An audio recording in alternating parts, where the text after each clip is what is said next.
Hello everyone, it is Corinne here. Welcome back to the channel. If you're new here, please think about joining the journey and hitting that subscribe button. Jumping into the video, this is the state of my hair. If you remember my last hair video, it was a lot more rough than this, so I've definitely made a lot of progress with the health and integrity of my hair. If you haven't seen that video yet, definitely check it out. I'll leave a card somewhere on the screen, but going into this video, I felt my hair was getting pretty faded, which is what I wanted because ultimately I am going to be dyeing it to a natural toned brown. But before doing that, I want to dye it red, and the reason being if I just dye blonde hair brown, it'll probably turn green. So it's best to stay safe, dye it red first, and then a brown over top to kind of counteract that. Moving in to the products I'm going to be using, I use a little bit of this Arctic Fox hair dye, this Manic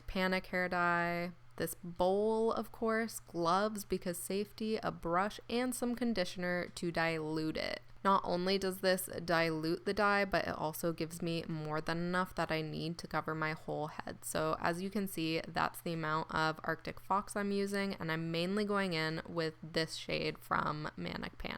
I'm being very generous with the Manic color because that is mainly what I want to cover up my hair. And of course I'm going to mix that all together, adding a little more and a little less. Well, not adding less, you can't add less. So just adding a little more when I need to get the exact color that I want. Once I have the hair dye fully mixed, it's now time to apply it to the hair. So of course putting on my gloves first, and then I can just go in and kind of add to the roots at first, and I'll section a little. And usually when I'm applying hair dye, it starts off okay and I just apply it pretty neatly, but then nearing the end I just scoop that stuff and plop it on my head. For myself personally, I found that hair dyes like Arctic Fox and Manic, where they're usually more of a semi-permanent / conditioner base, it doesn't really damage your hair. For myself, it really hydrates my hair because again, usually they're more based off of a conditioning treatment, which is great. Obviously, if I was using something with peroxide in it or a developer in it, I would definitely take a lot more care with my hair, but since we're not using products that are permanent or demi hair dyes, it doesn't seem to matter as much. So really the goal here for me is to just thoroughly saturate my hair so it doesn't end up patchy. And with this red shade, I don't find it did turn out patchy. I know when I dyed it purple, it was a little patchy, and I think that happened because my hair was so dry.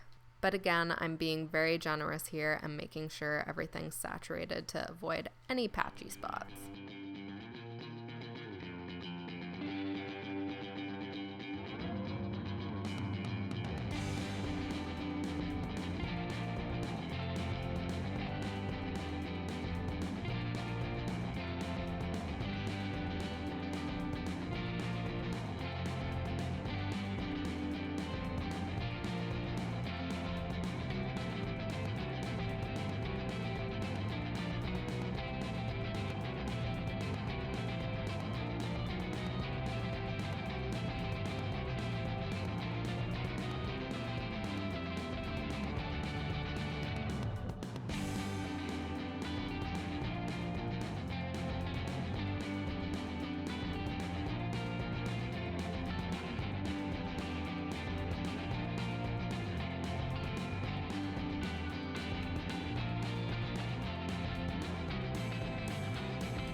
Once I'm done dyeing my hair, I like to put it in this little bun to keep it out of the way, and then I like to take whatever plastic bag I have laying around and pop it on my head. In my other hair dye video, I do show you how to do this, so definitely check it out. And then of course 1 hour later, here are the results. I am so happy with how this hair color turned out, and I am so sorry if it's a little out of focus, but I do try to put in some shots where it's more in focus. I'm sorry about that, but it's fine.